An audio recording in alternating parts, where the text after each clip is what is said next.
وَلَقَدْ يَسَّرْنَا الْقُرْآنَ لِلذِّكْرِ فَهَلْ مِن مُّدَّكِرٍ. هذا القرآن يوحدنا لطريق الخير يوجهنا. الله تعالى أنزله ورسول الله معلمنا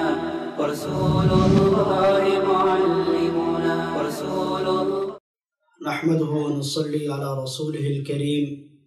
اما بعد، اعوذ باللہ من الشیطان الرجیم. بسم اللہ الرحمن الرحیم. 21ویں سپارے کے آغاز میں سورۃ العنکبوت کا آخری حصہ ہے، اور اس سپارے کی پہلی آیت میں اللہ کے رسول صلی اللہ علیہ وسلم کو اور آپ کے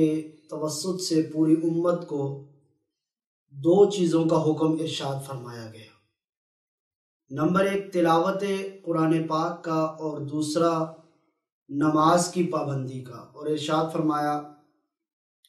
اتل ما اوحی الیک من الکتاب واقم الصلاۃ، کہ آپ قرآن کریم کی تلاوت کرتے رہیے اور نماز کا اہتمام کیجیے. ان الصلاۃ تنہی عن الفحشاء والمنکر، بے شک نماز وہ بے حیائی اور برائی کی باتوں سے روکتی ہے. وَلَذِكْرُ اللَّهِ اکبر، اللہ کا ذکر بہت بڑا ہے. وَاللَّهُ يَعْلَمُ مَا تَصْنَعُونَ، اور جو کچھ تم کرتے ہو اللہ اس سے خوب واقف ہے. یہاں نماز کا ایک وصف یہ بیان فرمایا کہ نماز بے حیائی اور برائی کی باتوں سے روکتی ہے. آج ایک لمحے کے لیے ہم اپنا محاسبہ کریں اور اپنے گریبانوں میں جھانک کر دیکھیں کہ ہم نماز پڑھنے کے باوجود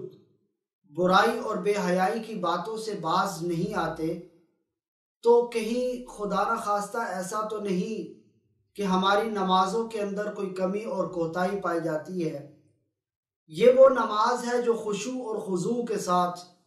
اللہ کی خشیت اور خوف دل میں رکھتے ہوئے ادا کی جائے، وہ انسان کو برائی اور بے حیائی کی باتوں سے روکتی ہے. آج ہماری نمازیں اگر ہمیں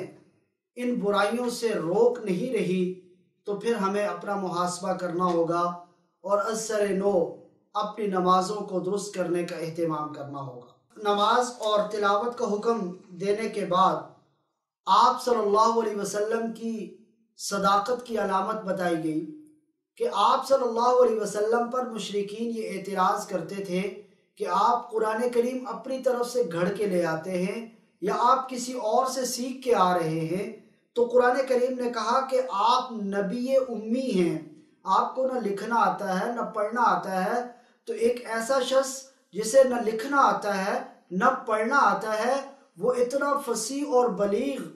کلام اگر آپ کے سامنے پڑھ رہا ہے تو یہ اس کی صداقت کی علامت ہے کہ وہ اللہ کی طرف سے ملنے والی وحی کے نتیجے میں اتنا فصیح اور بلیغ اور اتنا جامع کلام آپ کے سامنے پڑھ رہا ہے. اور یہاں پر قرآن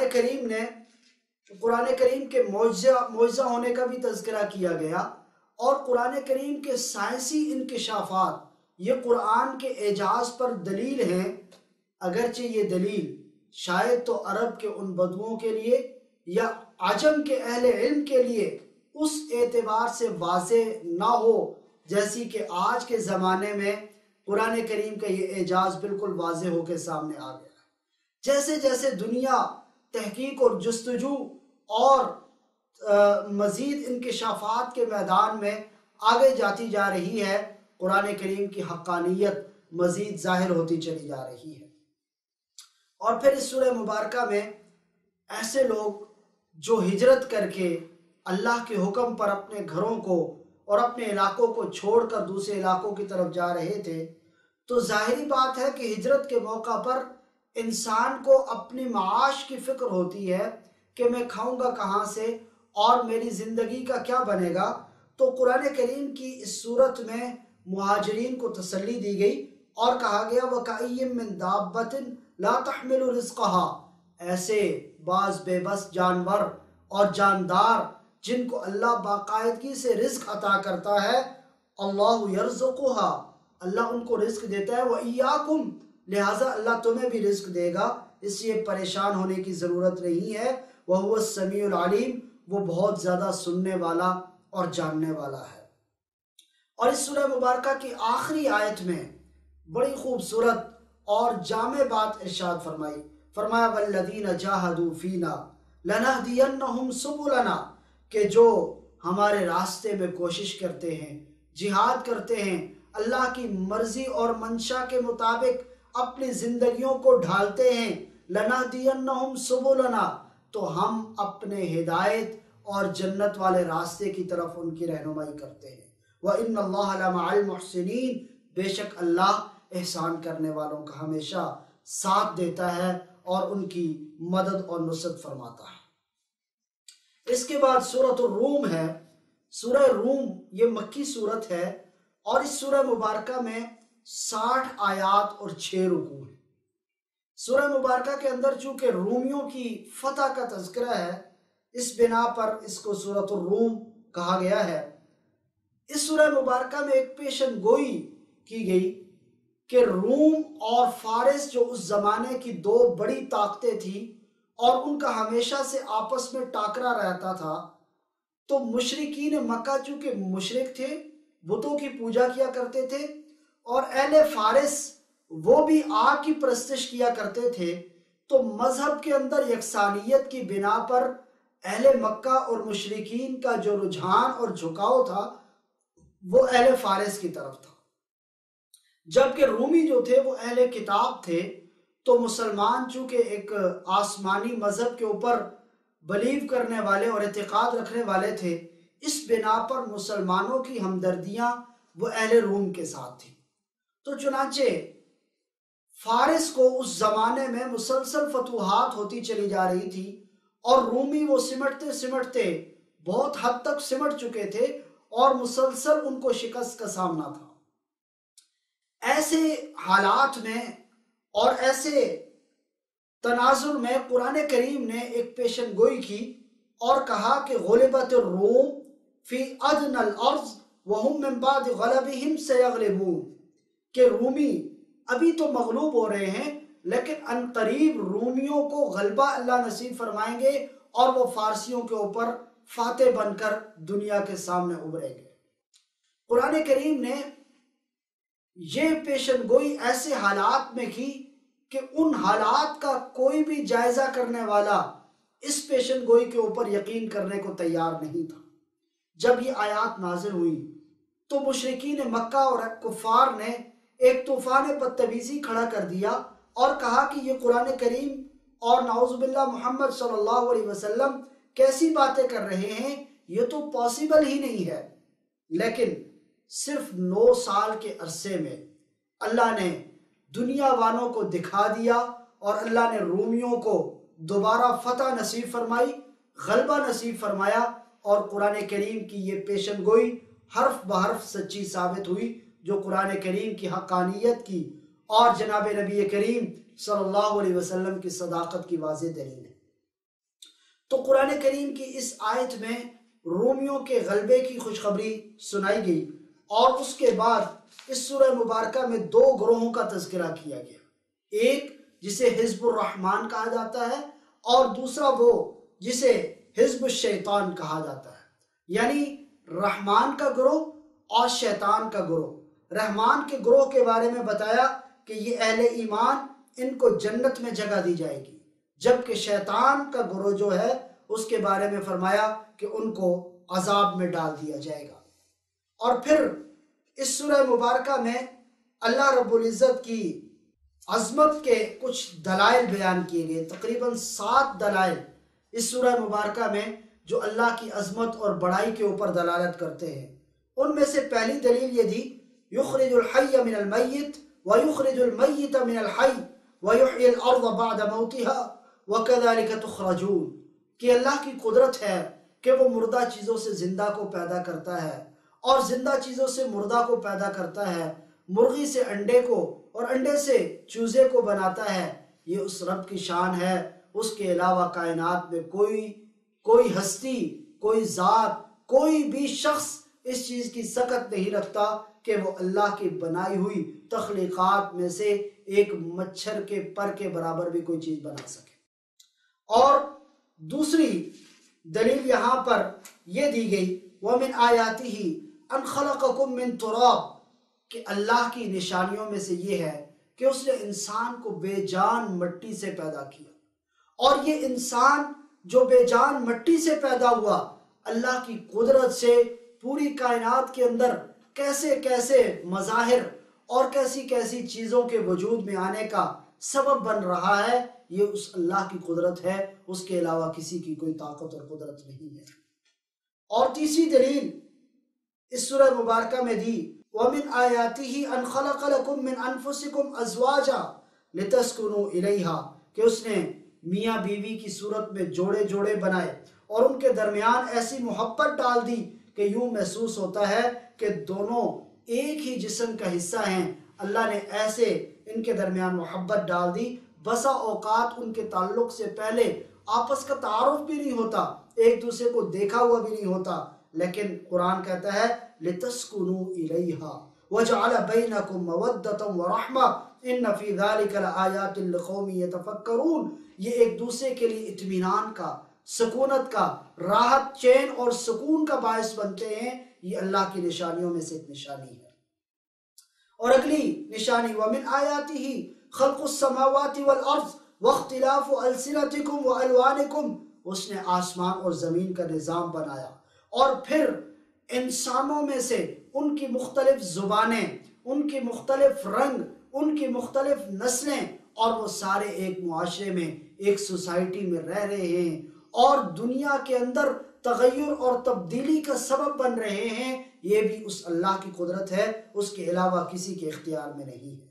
وَمِنْ آيَاتِهِ مَنَامُكُمْ بِاللَّيْلِ وَالنَّهَارِ، اللہ نے دن اور رات کے اندر انسان کے لیے رات کو سکون کا سبب بنایا اور دن کو رزق کی تلاش کا سبب بنایا۔ یہ انسان ایک ایسی مشینری ہے کہ اگر اس کو کچھ لمحوں کے کچھ دیر کے بعد سکون میسر نہ آئے تو یہ مشینری ناکارہ ہو کر رہ جاتی ہے۔ تو اللہ نے اس کے آرام کے لیے رات کو بنایا اور ابتغائے رزق کے لیے، رزق کی تلاش کے لیے دن کو وجود بخشا، یہ اللہ کی قدرت اور اس کی نشانی ہے۔ وَمِنْ آيَاتِهِ يُرِيكُمُ الْبَرْقَ خَوْفًا وَطَمَعًا، اللہ بجلی کڑکنے کی اور چمکنے کی صورت میں تمہارے لیے یہ نشانی پیدا فرماتے ہیں کہ اس میں تمہیں خوف بھی ہے کہ کہیں اللہ کا عذاب نہ آ جائے، وَطَمَعًا، اور اس میں ایک امید بھی ہے کہ بارش برسے گی جس سے غلے اور اناج اگیں گے، فصلیں اگیں گی اور انسانیت سیراب ہوگی، یہ اس اللہ کی نشانی ہے۔ اور وہ اللہ آسمان سے پانی برسا کر فَيُحْيِي بِهِ الْأَرْضَ بَعْدَ مَوْتِهَا، زمین کو مردہ ہونے کے بعد اور بنجر ہونے کے بعد دوبارہ زندہ فرماتا ہے۔ إِنَّ فِي ذَلِكَ لَآيَاتٍ لِقَوْمٍ يَعْقِلُونَ، یہ عقل رکھنے والوں کے لیے نشانیاں ہیں۔ وَمِنْ آيَاتِهِ أَن تَقُومَ السَّمَاءُ وَالْأَرْضُ، اور وہ اللہ جس نے آسمان اور زمین کا نظام اپنے امر سے اور اپنے حکم سے پیدا فرمایا، اور پھر وہ اللہ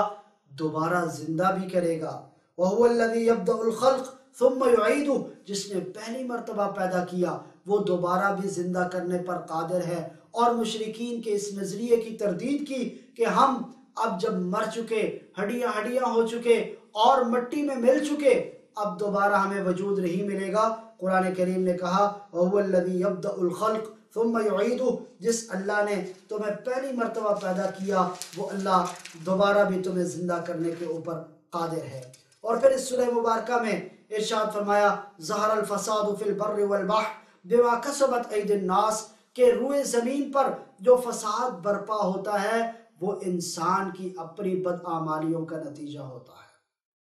بسا اوقات ہم دنیا کے اندر آنے والے حالات کو مختلف چیزوں کے اوپر ڈالنے کی کوشش کرتے ہیں، اور کبھی خدا نخواستہ ہم نعوذ باللہ اللہ سے بھی شکوہ گناہ ہو جاتے ہیں۔ قرآن کریم کی یہ آیت واضح طور پہ ہمیں بتاتی ہے کہ دنیا کے جو حالات ہیں یہ ہماری اپنی بدعمالیوں کا نتیجہ ہے، اس لیے کسی اور کو کوسنے کے بجائے ہمیں اپنے اعمال پہ توجہ دینی ہوگی اور اپنے اعمال کی اصلاح کی فکر کرنی ہوگی۔ اور پھر اس سورہ مبارکہ میں پوری دنیا کے اندر پھر کر اللہ کی قدرتوں اور اس کی نشانیوں پر غور و فکر اور تدبر کرنے کی تلقین کی گئی، اور مسلمانوں کو حکم دیا گیا فصبر کہ وہ اللہ کی طرف سے آنے والے مصائب اور مشکلات اور امتحانات اور ابتلاؤں پر صبر کا مظاہرہ کریں، بے شک صبر کرنے والوں کے ساتھ اللہ نے معاونت کا وعدہ کر رکھا ہے، اور اللہ رب العزت ان کو یقینی طور پر غالب فرمائیں گے اور ان کی مدد و نصرت فرمائیں گے۔ اس کے بعد سورہ لقمان ہے، یہ مکی صورت ہے اور اس میں 34 آیات اور 4 رکوع ہیں۔ اس میں حضرت لقمان کا واقعہ ذکر کیا گیا، اس بنیاد پر اس سورہ مبارکہ کا نام سورہ لقمان رکھا گیا۔ اس سورہ مبارکہ کے اندر ابتداءً قرآن کریم کی عظمت کو بیان کیا گیا اور کہا گیا کہ اللہ نے اپنے بندوں کی ہدایت اور رہنمائی کے لیے قرآن کریم کی صورت میں یہ کتاب نازل کی، اور اہل ایمان کی علامات بیان کی گئی کہ سب سے پہلی علامت تو یہ ہے الذین یقیمون الصلاۃ، وہ نماز قائم کرتے ہیں، ویؤتون الزکاۃ، وہ زکوٰۃ ادا کرتے ہیں، وہم بالآخرۃ ہم یوقنون، وہ آخرت کے اوپر مکمل اعتماد اور یقین رکھتے ہیں، اولئک علی ھدی من ربہم، یہ اپنے رب کی طرف سے ہدایت پر ہیں، واولئک ھم المفلحون، اور یہی فلاح اور کامیابی پانے والے ہیں۔ اس کے بعد اگلی آیت میں مکہ مکرمہ کے ایک شخص کے حوالے سے تذکرہ ہے جس کا نام تھا نضر ابن حارث۔ وہ نضر ابن حارث کا طریقہ کار یہ تھا کہ وہ فارس اور روم کے اسفار کیا کرتا تھا اور وہاں سے قصے کہانیوں کی مختلف کتابیں خرید کے لاتا تھا اور مکہ مکرمہ میں آ کر فری ڈسٹریبیوٹ کرتا تھا تاکہ لوگ ان قصے کہانیوں کی کتابوں میں پڑھ کر قرآن کریم کی طرف نہ جائیں اور محمد صلی اللہ علیہ وسلم کی تعلیمات سے دور رہیں۔ تو قرآن کریم نے یہاں کہا وَمِنَ النَّاسِ مَن يَشْتَرِي لَهْوَ الْحَدِيثِ لِيُضِلَّ عَن سَبِيلِ اللَّهِ بِغَيْرِ علم، لوگوں میں سے بعض وہ ہیں جو ایسی فضولیات قسم کی چیزیں خریدتے ہیں تاکہ لوگوں کو اللہ کے راستے سے دور کرے، اور بعض روایات میں آتا ہے کہ وہ وہاں سے مختلف گانے گانے والی اور رقاصائیں اپنے ساتھ لونڈیاں اور باندیاں لاتا تھا اور مکہ مکرمہ میں آ کر میوزیکل شو اور کنسرٹس کا انعقاد کرتا تھا۔ تو قرآن کریم نے یہاں پر اس کے ان بری حرکتوں کی مذمت کی اور کہا کہ یہ قرآن کریم ہدایت والی کتاب ہے، یہ نور والی کتاب ہے، یہ روشنی والی کتاب ہے، اور یہ ظالم اور کافر جتنی مرضی کوشش کر لیں اور جو مرضی حربے آزما لیں، قرآن کریم کا نور، قرآن کریم کی روشنی ضرور پھیل کر رہے گی۔ اور پھر اس سورہ مبارکہ کے اندر حضرت لقمان کی اپنے بیٹے کو جو نصیحتیں ہیں ان کا تذکرہ ہے۔ حضرت لقمان وہ اللہ کے نیک اور برگزیدہ بندے تھے، انہوں نے اپنے بیٹے کو بڑی خوبصورت نصیحتیں کی جو قرآن کریم کا حصہ بنا دی گئی۔ ان میں سے پہلی نصیحت وَهُوَ يَعِظُهُ، انہوں نے نصیحت کرتے ہوئے اپنے بیٹے کو کہا یا بنیا لا تشرک باللہ، سب سے پہلی بنیاد اے بیٹے اللہ کے ساتھ کسی کو شریک نہ کرنا، ان الشرک لظلم عظیم، بے شک شرک وہ بہت بڑا ظلم ہے کہ ایک انسان جس کو اللہ نے وجود بخشا، جس کی زندگی اللہ کی عطا ہے، جس کا کھانا پینا وہ اللہ کی عطا ہے، جس کے جسم کی ایک ایک حرکت وہ اللہ کی عطا ہے، لیکن اس کے باوجود اگر وہ انسان اس اللہ کو چھوڑ کر کسی اور کو اپنا معبود بنا لے، اس سے بڑا اور ظلم کیا ہو سکتا ہے؟ تو فرمایا ان الشرک لظلم عظیم، اور پھر والدین کے ساتھ حسن سلوک کا حکم دیا گیا، اور دوسری نصیحت انہوں نے اپنے بیٹے کو آخرت کے بارے میں کی اور کہا کہ یا بنیا انہا ان تک مثقال حبۃ من خردل فتکن فی صخرۃ او فی السماوات او فی الارض یأتی بها اللہ، اے بیٹے دنیا میں زندگی جب گزارنی ہے تو اللہ کا خوف اور خشیت اپنے مد نظر رکھنا ہے، اور تم اللہ کی نظروں سے کسی صورت بھی اوجل نہیں ہو سکتے، اور دنیا کے جس کونے میں تم جو بھی عمل کرو، کسی پہاڑ کی مضبوط چٹان کے اندر چھپ کر بھی اگر تم کوئی عمل کرتے ہو یأتی بہ اللہ، اللہ قیامت کے دن اس کو بھی لے کر آئے گا۔ فمن یعمل مثقال ذرۃ خیرا یرہ ومن یعمل مثقال ذرۃ شرا یرہ، ایک ذرے کے برابر اگر کوئی شخص نیکی کرے گا قیامت میں وہ بھی اس کے سامنے آ جائے گی، اور ایک ذرے کے برابر اگر کوئی برائی ہوگی اللہ اس کو بھی سامنے لے آئیں گے۔ تو اس لیے اے بیٹا کہیں پر بھی اللہ کی نافرمانی نہیں کرنی، اللہ کو ناراض نہیں کرنا۔ اور تیسرا اللہ کی طرف توجہ کے بارے میں نصیحت فرمائی اور فرمایا یا بنی اقم الصلاۃ، نماز قائم کرو، وامر بالمعروف، نیکیوں کا حکم کرو، ونہی عن المنکر، اور برائیوں سے منع کرتے رہو، واصبر علی ما اصابک، اور اگر کوئی آزمائشیں، کوئی تکلیفیں اور کوئی پریشانیاں اللہ کی طرف سے آ جائیں تو ان پہ شکوے اور شکایات زبان پہ لانے کے بجائے صبر کا مظاہرہ کرو، بے شک یہ صبر اللہ کو بڑا پسند ہے۔ اور پھر چوتھی وصیت اپنے بیٹے کو تکبر اور فخر سے منع فرمایا، ولا تصعر خدک للناس ولا تمشی فی الارض مرحا، اور اگلی نصیحت اپنے بیٹے کو کی کہ چال کے اندر میانہ روی اختیار کرو، اور اسی طرح وقصد فی مشیک واغضض من صوتک، اپنی آواز کو ہمیشہ پست رکھو، عاجزی اختیار کرو، اللہ کو اونچی آواز اور بڑے بڑے دعوے اور تکبر اور غرور کے ساتھ زمین پہ چلنا ہرگز پسند نہیں ہے، اس لیے اپنے بیٹے کو کہا کہ ان چیزوں سے اجتناب کرو۔ تو یہ حضرت لقمان کی یہ ذرّی نصیحتیں آج ہمارے لیے بھی بڑی ہی ایک اقوال ذرّی کی حیثیت رکھتی ہیں، ہمیں بھی ان کو پلے باندھنا ہوگا اور اپنی زندگی کے ایسے خطوط متعین کرنے ہوں گے کہ جو اللہ اور اس کے رسول صلی اللہ علیہ وسلم کی منشا اور مرضی کے مطابق ہوں۔ اور پھر اس سورہ مبارکہ کے آخر میں فرمایا کہ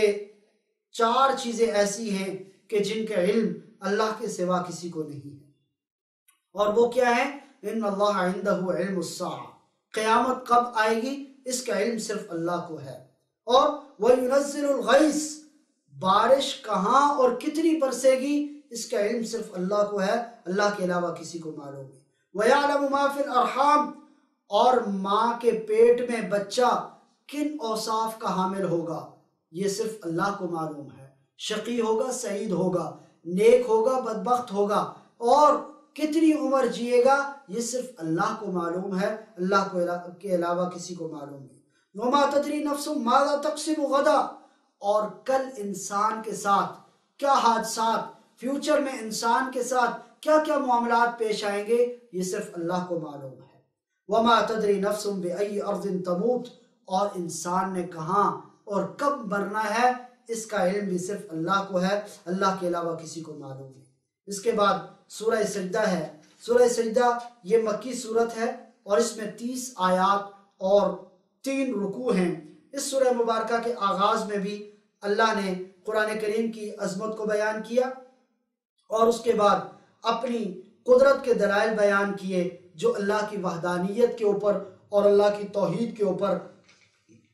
دلالت کرتے ہیں، اور پھر انسان کی تخلیق کے مختلف مراحل بیان کیے، اور یہاں پر بھی اللہ نے اپنے نیک بندوں کے کچھ اوصاف بیان کیے، اور فرمایا کہ وہ اذا ذکروا بہا، جب ان کے سامنے اللہ کا ذکر کیا جاتا ہے، اللہ کا نام لیا جاتا ہے تو وہ اللہ کے سامنے ہمیشہ جھکے رہتے ہیں۔ اور دوسرا تتجافى جنوبهم عن المضاجع يدعون ربهم خوفا وطمعا، رات کے وقت وہ اپنے پہلو بستروں سے جدا رکھتے ہیں، اور جب ساری دنیا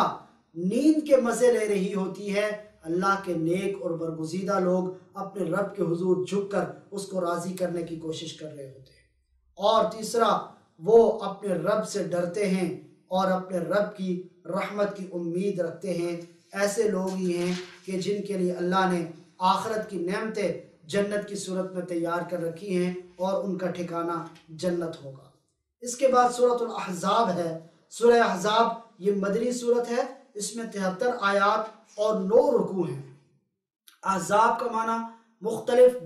گروہ ہیں، چونکہ یہ سورہ مبارکہ غزوہ احزاب کا تذکرہ کرتی ہے، جس میں مدینہ منورہ کا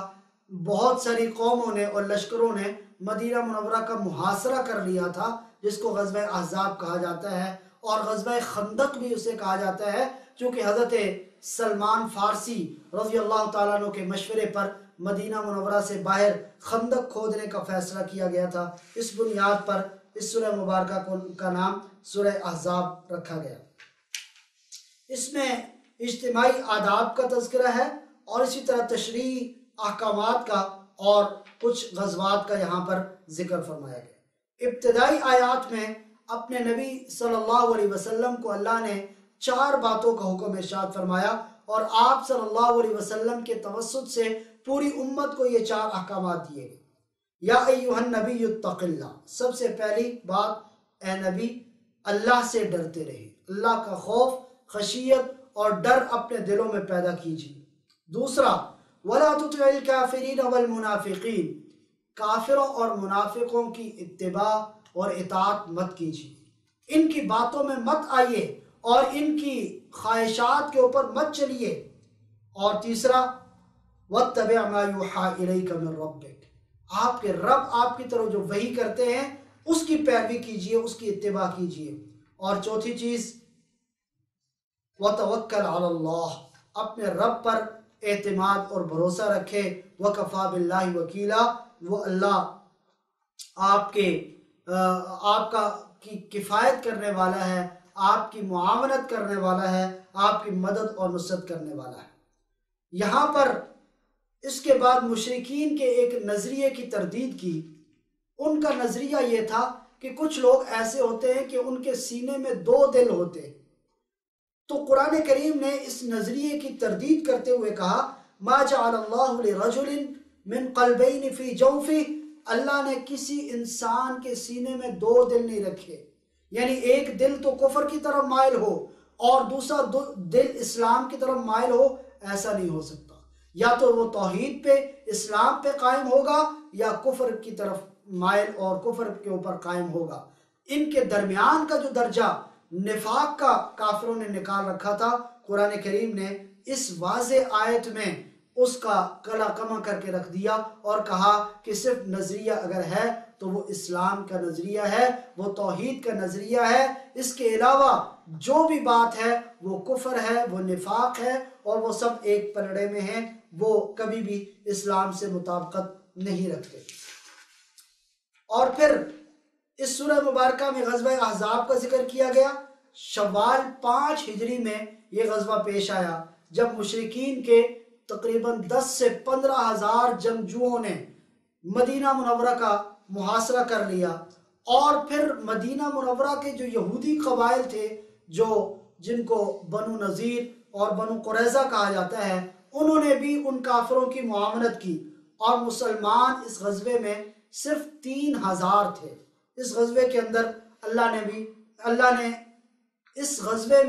نے مسلمانوں کو فتح نصیب فرمائی، اور 1 مہینے تک مدینہ منورہ کا ان جنگجوؤں نے محاصرہ کر رکھا۔ نعیم بن مسعود غطفانی ایک صحابی تھے، ان کی کوششوں سے یہود اور قریشی جو لشکر تھا اس میں پھوٹ پڑ گئی، اور اسی دوران اللہ کی طرف سے تیز آندھی چلی، جس کی وجہ سے ان کی ہانڈیاں الٹ گئی، ان کے جانور بدک گئے اور وہ بھاگنے کے اوپر مجبور ہو گئے۔ چنانچہ یہ غزوہ جس میں اللہ نے مسلمانوں کو فتح نصیب فرمائی، اب مسلمان جب واپس مدینہ منورہ لوٹے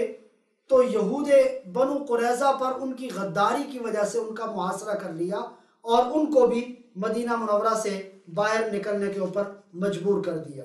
تو قرآن کریم نے یہاں پر مسلمانوں کو مزید فتح کی خوشخبری بھی سنائی، اور کہا کہ مسلمان اگر اللہ کے حکم کے اوپر قائم رہیں گے تو اللہ ان کو مزید فتوحات سے نوازیں گے۔ اور پھر ساتھ ساتھ اللہ کے رسول صلی اللہ علیہ وسلم کے طریقے پر چلنے کا حکم بھی دیا گیا، اور فرمایا لَقَدْ كَانَ لَكُمْ فِي رَسُولِ اللَّهِ أُسْوَةٌ حَسَنَةٌ، تمہارے رسول صلی اللہ علیہ وسلم کا طریقہ وہ تمہارے لیے بہترین نمونہ ہے، اور مسلمان امت مسلمہ جب تک اپنے رسول صلی اللہ علیہ وسلم کے طریقوں پہ چلتی رہے گی،